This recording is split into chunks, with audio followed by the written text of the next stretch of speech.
Do you know who I am? Well, we were hoping you'd fill in that part. Since you're a total replacement cyborg, and most of your cyber body was destroyed, we can't find any records. But your very human brain was miraculously intact.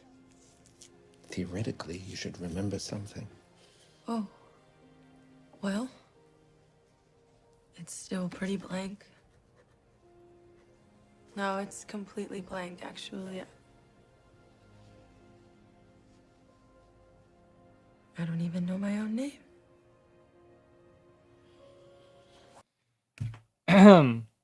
Hello.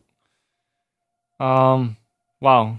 So I don't know how to start this, to be honest, but I will say that I'm really excited to just get this podcast rolling. This is my first episode, and I've been thinking about this for a while. Kind of been sitting on it, even though I didn't really want to, but that's fine because I'm doing this now. Um, I wanted to talk about this one particular series. It's called Alita Battle Angel, or it's known in Japan as Gun M. That's Gunnm.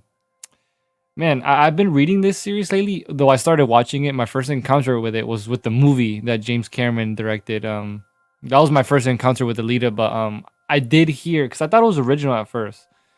I did hear that it wasn't an adaptation of a manga series, so that piqued my interest because I'm like, wow, like this movie's amazing, and like, how many amazing manga like adaptations do you really get here in the West? You don't really get much. So I was surprised that this was even a manga adaptation. So like I went in and I delved deep into it because I was this time when I first seen the movie, I seen it with my brother. This was, I want to say, let's see, like what time? I'm definitely maybe a month after the movie came out. It came out February 14. I seen it, I think maybe the following months, maybe somewhere around March or April. But man, I was just blown away. So I did some deeper dive, and I noticed that there was also an anime OVA, which the style of it looked is so great. And I mean, the live action movie looked awesome, but man, I was really, I mean, I'm still into anime, but I was really even more into anime at that time. Like I was watching so much stuff. So when I stumbled upon the OVA, I was blown away because first of all, it was done in an OVA format, which you don't see too much nowadays. But back when it came out, that's a lot. That was around the time that a lot of OVAs were happening. OVAs, for those who don't know, is original video animation, and they were mostly made just to promote the manga or the source material. So it just sucks because I really wanted to see more of Alita as an anime because although I love the movie, like there's just so many more things that you can do in animation that I feel like just live action can't really achieve. And man, it just sucks because I feel like Alita would like thrive in today's kind of landscape in terms of entertainment. I've seen so many people do cyberpunk, futuristic, sci-fi. Like all of those things are more popular now than they ever were, and it's just a shame because even back when Alita came out, the OVA, like you know, there was a lot of like kind of futuristic stuff sort of out there. I mean, you had Ghost in the Shell, you had Cowboy Bebop. It's like, but I mean, that's kind of unfair, I guess, comparing to those works. But it was amazing in its own right. So when I first saw the OVA, I seen it in, I think it was in YouTube, but I think I seen it in two parts. There was one where I had two videos, which is both of the OVAs in one, and then I saw one that had just one video with the full OVA all in one. Because I tried to look for like a different quality. Because man, I think this came out in 1990. I think 1990 flat. I don't know. I think that's when the manga came out. Like they began serialization in 1990, but yeah. So I tried to look for a good quality, but man, it's just amazing. Like I even went back to the manga to compare stuff. I mean, I'm not gonna talk about it too much because I'm mostly just talking about Alita itself, not so much the source material. But like I went back looking at the manga, and I'm actually still reading it. So I haven't gone past the OVA. I don't think yet. Or I mean, I haven't really gone past the movie because the OVA it's not even like half of the movie. I don't think because there's so much stuff that happens in the OVA that also happened in the movie, but the movie expands upon it more. So I'm not past the movie yet in terms of the source material, but so far it's seriously interesting. I love the soundtrack. to the OVA a little bit more than the movie. I like the animation, obviously. I would prefer to have a full length movie like that, because man, like I'm really into the cyberpunk era stuff, and this one in particular, it's very. I just like the gritty style of it, you know, especially with the color palettes that they're going with in the OVA. You know, it's just awesome. And Alita, she's just really badass. Like honestly, she's probably one of my favorite. I mean, I would say favorite heroines ever. I mean, I don't wanna. I might be a little too high. I don't know. Maybe in the cyberpunk genre, I guess. But yeah, it's just really great. But you know, I was looking online, and lately I've been seeing a lot of stuff about Alita Battle Angel 2 release date. Like, I don't know, I not a lot, but I just seen it coming out of nowhere, like a couple links, a couple articles here or there. I'm like, wow, like is this really happening? Because look, it's not animation, but I'll still take it, even though I prefer the animation. But nah, it seems like it's just more speculation, you know, because even though it's not animation, like the live action, even though the actor herself, Rosa Salazar, who played Alita, she is kind of animated a little bit because her eyes are is like kind of bigger than like a normal human.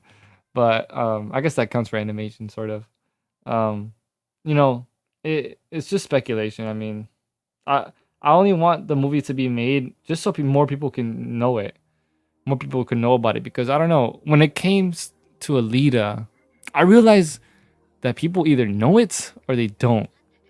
And I've been seeing that online, and you know, I really agree because I told my brother too. My brother didn't even know about Alita either. Like prior to the movie, like we didn't know it was a manga adaptation. You know, so we didn't know that at all. So even other people that I asked, like my friends, some of the people that I talked to on Discord, they didn't even know either. You know, they didn't really know about Alita, and I never found any middle ground where people would be like, oh, like I kind of know or I kind of heard of it. No, it's either I do know or I don't know, which I find it interesting because with other series, I usually people are some sort of they're sort of known a little bit like into the series. They kind of know it a little bit, but not really. But with this series, man, it's such a huge divide for sure. So, anyways, that's why I would like Alita Battle Angel 2 to come out, at least even if it's live action. Yeah, just so more people could know it for sure. But definitely, I think that could lead some interest to anime because I was saying before, it would do awesome here. I mean, if you get the right studio and you get the right directors, you get the right people to work on it, it can really blow up. Like it really is, and they did good with the OVA. I like the animation, and I like the art style. It was really nice. The music, it was cool. You know, but it wasn't enough, and I think unfortunately it had to live under the kind of the shadows of stuff like Ghost in the Shell and Cowboy Bebop 2 and Evangelion. Yeah, so I mean, kind of releasing under those, like, yeah, in retrospect, probably not the greatest idea, but nobody was really thinking about that back then, you know. So that's just one thing for sure. I mean, you just seeing all these cyberpunk stuff come out, you know, you kind of just hope this happens because I think people will really catch on to this. But another thing holding it back, though, I don't think is a bad thing because I love this aspect too of Alita Battle Angel is that it's very gory, very very gory for sure. I mean, maybe not like Berserk level quality gory, but man, it's pretty damn close. I mean, if you look at the manga, even the anime itself, man, like you know, it has a lot of blood in it. I mean, obviously that's not gonna be an audience for everybody. Maybe at least maybe 18 and up, but still, that's a wide audience that you could grasp. I mean, people don't really like to see that. I know for some reason. I mean, I don't know why people kind of sensitive to gore, but that's okay because I know there's a wide audience that this could reach.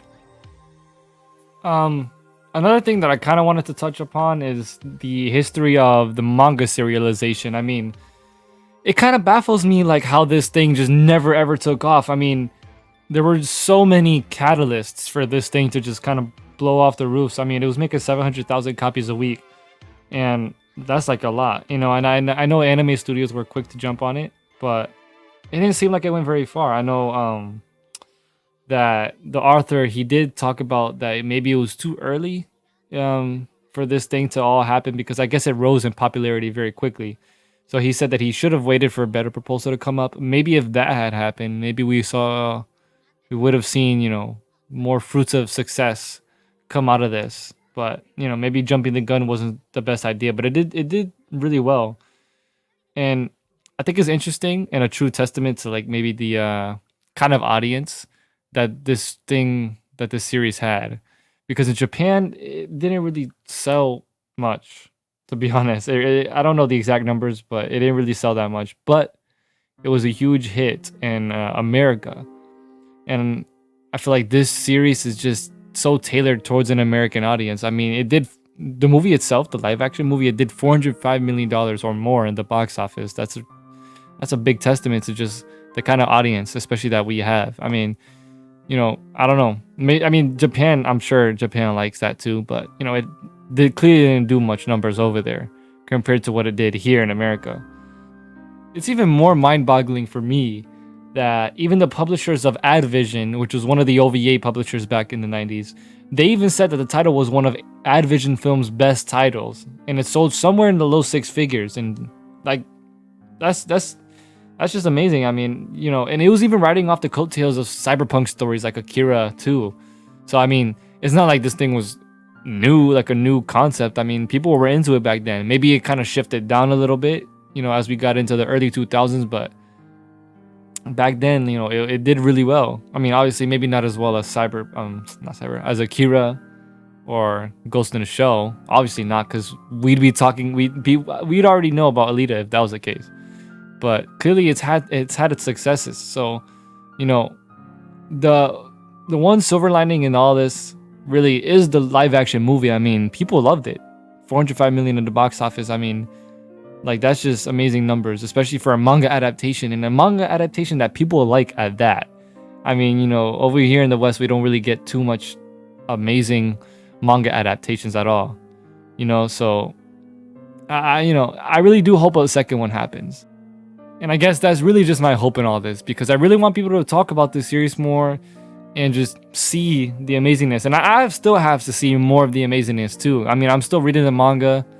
I'm still checking for news to see if this thing really going up, because there is a lot of interest. I think James Cameron himself, I think he's working on Avatar right now, but he did express a lot of interest in doing another one. He clearly likes the property, and a lot of people do. And I think the first live action movie really drove a lot of interest for this second one to happen. I mean, it's kind of gaining a little traction. So, I'm gonna definitely keep more eyes out, see where everything goes from here on out, because I really love it. I mean, I've said that so many times in this episode, like, if you guys haven't noticed.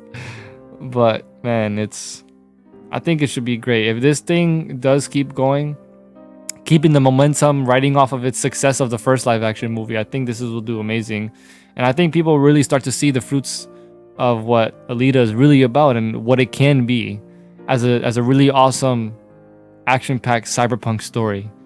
So if you stuck through the podcast and you made it here to the end of this 14-minute-ish episode, I want to say that I really appreciate you listening.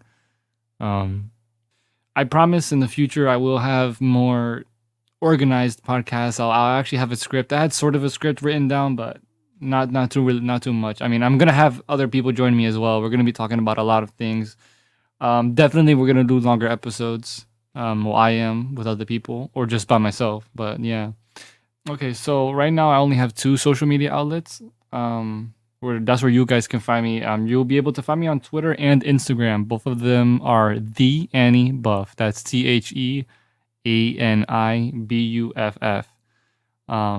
And I'll be posting more stuff there. So for sure, definitely give it a follow, and we're gonna keep this thing going. So I'll see you guys on further episodes.